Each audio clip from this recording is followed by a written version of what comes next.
मैं अभिनव Bhadauria politics 101 episode 8 में आज बात करूंगा प्रेसिडेंट वर्सेस गवर्नर की। प्रेसिडेंट और गवर्नर दोनों हेड होते हैं पर पावर और रोल सेम नहीं होता है। यहीं पे सब कंफ्यूज होते हैं। प्रेसिडेंट नेशनल लेवल और गवर्नर स्टेट लेवल पे काम करता है। प्रेसिडेंट भारत का हेड ऑफ स्टेट होता है और नेशनल यूनिटी का सिंबल माना जाता है। प्रेसिडेंट डायरेक्टली जनता के वोट से नहीं चुना जाता है बल्कि इलेक्टोरल कॉलेज के थ्रू इलेक्ट होता है, जैसे कि प्रेसिडेंट का इलेक्ट होता है एमपीज और एमएलएज के वोट से। अगर प्रेसिडेंट की पावर की बात करें तो प्रेसिडेंट के पास एग्जीक्यूटिव, लेजिस्लेटिव और जुडिशियल तीनों तरह की पावर्स होती हैं। वॉर या इमरजेंसी को अप्रूव करना, पार्लियामेंट से पास हुए बिल पर साइन करना, राज्यसभा के मेंबर नॉमिनेट करना, ये सब प्रेसिडेंट का रोल का हिस्सा है। डेथ सेंटेंस माफ करना या पनिशमेंट को रिड्यूस करना प्रेसिडेंट की स्पेशल पावर होती है और अगर प्रेसिडेंट कॉन्स्टिट्यूशन फॉलो ना करे तो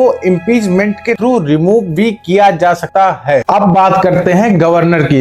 गवर्नर स्टेट का कॉन्स्टिट्यूशनल हेड होता है और सेंटर के रिप्रेजेंटेटिव माना जाता है। गवर्नर भी इलेक्शन से नहीं बल्कि प्रेसिडेंट के थ्रू अपॉइंट होता है। चीफ मिनिस्टर को अपॉइंट करना या स्टेट असेंबली से पास हुए बिल्स पर डिसीजन लेना या कुछ बिल्स प्रेसिडेंट के पास रिजर्व करना, ये गवर्नर का काम होता है। गवर्नर स्टेट लॉज के केसेस में पार्डन या पनिशमेंट रिड्यूस कर सकता है, लेकिन एक क्लियर लिमिट है। डेथ सेंटेंस माफ करने का राइट गवर्नर के पास नहीं होता है। अब मैं आपको बताता हूँ आसान भाषा में दोनों में क्या की डिफरेंसेस हैं। अगर आसान भाषा में समझे तो प्रेसिडेंट का जुरिडिक्शन पूरे देश तक होता है जबकि गवर्नर सिर्फ अपने स्टेट तक लिमिटेड होता है। गवर्नर को कुछ सिचुएशन में ज्यादा डिस्क्रेशन मिलता है, जैसे जब इलेक्शन के बाद क्लियर मेजोरिटी ना हो। President mostly council of minister की एडवाइस पर काम करता है और जब स्टेट मशीनरी फेल हो जाए तो गवर्नर रिपोर्ट भेजता है प्रेसिडेंट को, जिसके बाद आर्टिकल 356 के अंडर प्रेसिडेंट रूल्स लगता है। सिंपल शब्दों में समझे तो प्रेसिडेंट नेशन का कॉन्स्टिट्यूशनल हेड है, गवर्नर स्टेट का कॉन्स्टिट्यूशनल हेड है। दोनों पावरफुल है, उनकी पावर का स्कोप अलग अलग है।